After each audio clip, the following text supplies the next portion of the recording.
కేటీఆర్ కూడా ఒక chit chat చేసిర్రు మీడియాతోటి. చిట్ చాట్ చేసిర్రు. ఏమని చేసిరు ఆ చిట్ చాట్లో ఒకసారి ఇక్కడ చూడండి, మీకు ఉంటుంది.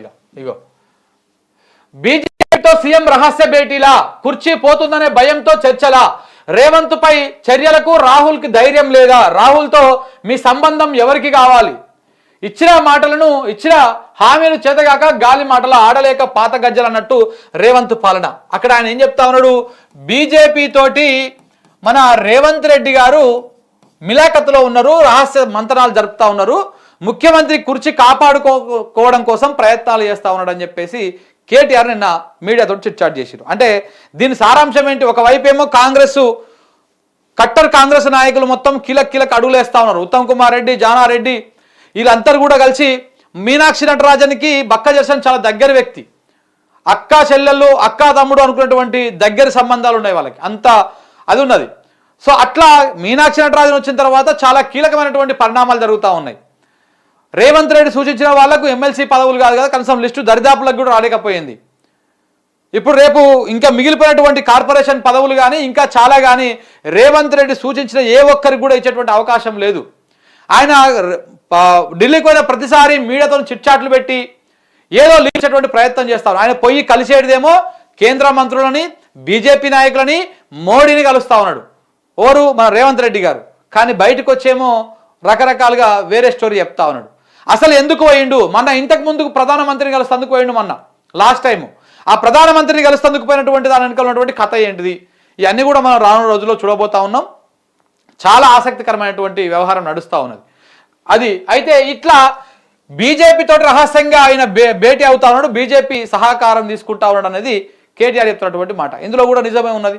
అక్కడ కాంగ్రెస్ జరుగుతున్నటువంటి వ్యవహారము, ఇక్కడ చేస్తున్నటువంటిది ఇది, ఇవన్నీ సిమిలర్గా మనం దగ్గర పెట్టి చూస్తే సినిమా మొత్తము ఏదో నడుస్తున్నట్టుగా అర్థమైపోతా ఉన్నది. సో కాబట్టి ఇక్కడ కాంగ్రెస్ ప్రభుత్వాన్ని, ఇక్కడ రేవంత్ రెడ్డి ప్రభుత్వాన్ని బీజేపీ కాపాడుతూ ఉంది.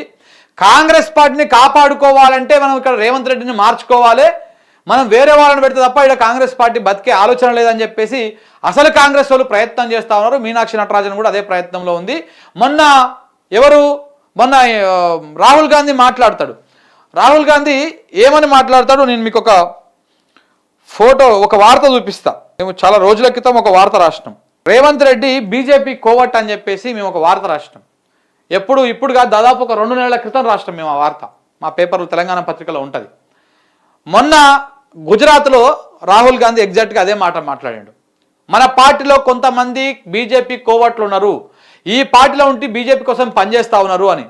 అది రేవంత్ రెడ్డి ఇట్లా ఓవైపు రాహుల్ గాంధీ మాట్లాడడం, ఇక్కడ బీజేపీలతో ఆయన మంతనాలు చేసుకోవడం, ఇక్కడ కాంగ్రెస్ సీనియర్లు మొత్తం మాట్లాడడం, మీనాక్షి నటరాజను ఈ రేవంత్ రెడ్డి తోకలీకలు కట్ చేసే కార్యక్రమం చేయడం, ఇవన్నీ కూడా ఒకసారి మనం దగ్గర పెట్టి పరిశీలిస్తే ఇక్కడ రాష్ట్ర రాజకీయాల్లో ఏదో జరిగేటువంటి అవకాశం అయితే స్పష్టంగా కనబడతా ఉన్నది.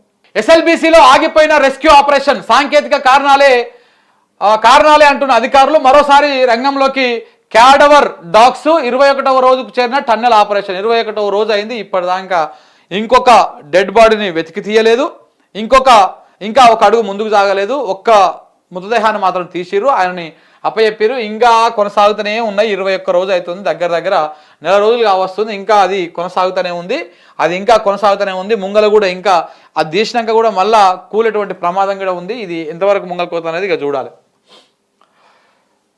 నిజామాబాద్లో లాకప్ డెత్, పోలీసుల కస్టడీలో యువకుడి మృతి. గల్ఫ్ ఏజెంట్గా ఉన్న సంపత్ బాధితుల ఫిర్యాదుతో అరెస్టు. పోలీసులే కొట్టి చంపారంటున్న కుటుంబ సభ్యులు. గుండెపోటుతో మృతి చెందారంటున్న సిపి. డెడ్ బాడీతో ప్రభుత్వ హాస్పిటల్ ముందు ధర్నా చేస్తున్నటువంటి పరిస్థితి కనపడతా ఉన్నది. లాకప్ డెత్లు కూడా పెరిగిపోతున్నాయి. నిజామాబాద్ జిల్లాలో ఒక లాకప్ డెత్ అయ్యింది.